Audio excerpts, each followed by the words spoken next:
Hi guys, good morning. Today we're going to keep talking about the beginning of the French Revolution. So we're going to learn a little bit about France and what France is like during this time period so that we can understand the French Revolution. Alright? Now make sure that you're taking notes because that's your homework for today. Alright?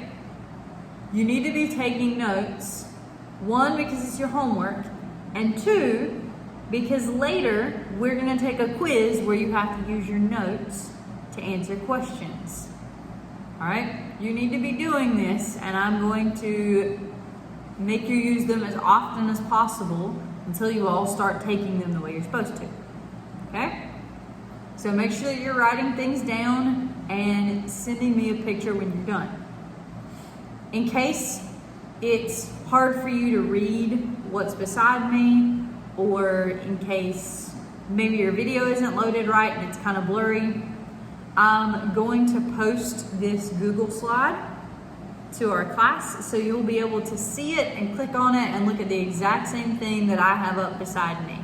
Alright? So now that you know, remember, if I'm moving too fast for you, you can always pause to write things down or go back and listen again. Make sure that you're writing. Make sure you have a notebook or some paper with you. And let's get started. So today we're going to talk about why they might want to go to war. There are a lot of reasons that the French Revolution starts happening. And so we're going to talk about a few leaders today and some definitions. The first leader we're going to talk about is King Louis XIV. So that XIV is called a Roman numeral, and it's just kind of a fancy way to do numbers. But XIV means 14. He ruled from 1643 until 1715. He gave the nobility, so nobility are people who are rich and important, less power. He fought in 4 wars: the War of Devolution, not revolution, but devolution; the Franco-Dutch War, so that means between the French and the Dutch; the 9 Years' War, and the War of Reunions. These wars gave France a lot of debt. So in case you don't know what the word debt means, debt is money that you owe to someone else. So it's money you need to pay someone back because you borrowed it from them. So if one day I didn't have enough money for lunch, and so I asked Mr. Coulter, "Hey Mr. Coulter, could you buy me lunch today and I'll pay you back tomorrow?" I would owe him a debt because he paid for something and I have to pay him back for it. Okay? Let's talk about the next king.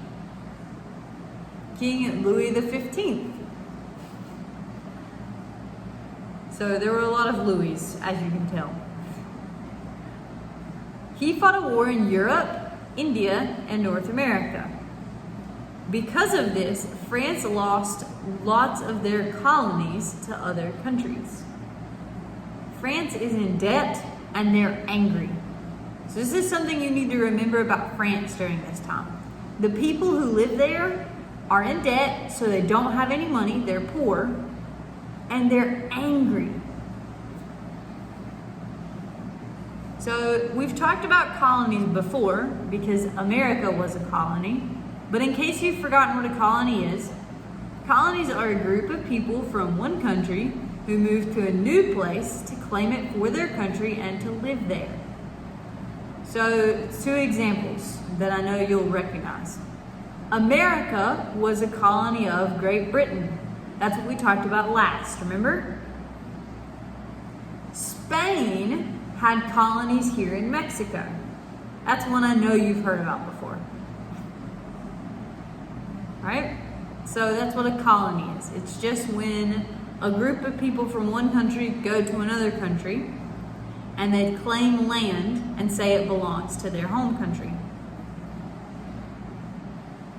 So something we're going to talk a lot about while we talk about France are the 3 estates. Not like state, like the state of Oaxaca, but estate. An estate is usually like a big house or a big farm, but in this case, the 3 estates stands for the 3 social classes. So the first estate, or the upper class, is the clergy. I'll define clergy for you in a minute. Clergy are people who work at a church and work for the church usually. The second estate, or the second class, is the nobility. Remember, we said the nobility are rich and important people. And then the third estate is everyone else. So most of us would be in the third estate. Just normal people. Alright? Because you've probably never seen the word clergy before, I want us to write down the definition of it. So the clergy are priests and holy people. People who work in the church. So some examples of people who work in the church. I want you to write this down. Some examples of people who work in the church. Pastors or preachers. A choir director could work in a church. A youth minister could work in a church. A priest works at a church. Those are people who work in churches. Can you think of anyone else who works in a church?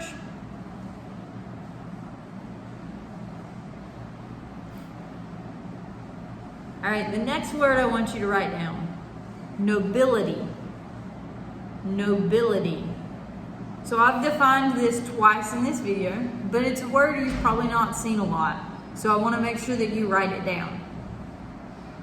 The nobility are rich and important people that aren't a king or queen.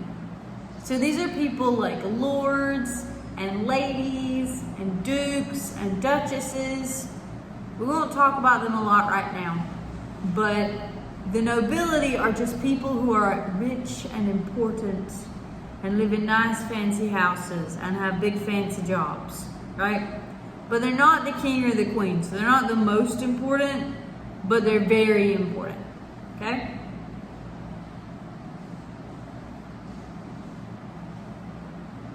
So the third estate, which is everybody else, just normal people, has a hard life because of 2 things. Taxation. So just like in America, we talked about taxes being money that you have to pay to the government, right? And then the second thing is crop failure. So their crops were dying. Crops are like plants that you plant in the ground to eat. So like corn, carrots, potatoes, avocados, mangoes could be a crop if you have like a farm of them, coffee, that kind of stuff. Anything that you plant on a farm. So their crops were failing, so that means that the plants were dying. They weren't having enough sunlight or enough rain, or maybe it was too cold. There was always some reason for them to die. All right, and then there are several things that are going to give the French new ideas. Some of these we've already talked about, and some of them we'll talk about in the next few days. The first one is the French Enlightenment. We'll talk about this maybe next week or the next. We haven't talked about this one yet. The American Revolution. So what we just finished talking about. How the Americans became their own country and stopped being British. A financial crisis, which means a money problem. That'll be our next video. And the Estates General. We'll talk about that a little bit later too. So I want you to make sure that you have these things written down. Again, the slide will also be on Google Classroom in case you need it. And I want you to copy this down and then take a good, clear picture of it. So your notebook like this, not like this, or like this, or this, okay, so that I can read it. If you are on a computer, you have a webcam, and you can click on your webcam and hold your thing up and take a picture of it, right? If you're using a phone, use your phone, take a picture of it. If you need any help, let me know. We gotta learn how to do this because I'm gonna make you turn things in a lot like this lately because you guys aren't taking notes like you're supposed to. So I'm gonna start making you actually turn in your notes like you should. Okay? So make sure that you take notes and send me a picture of it. I will talk to you guys tomorrow.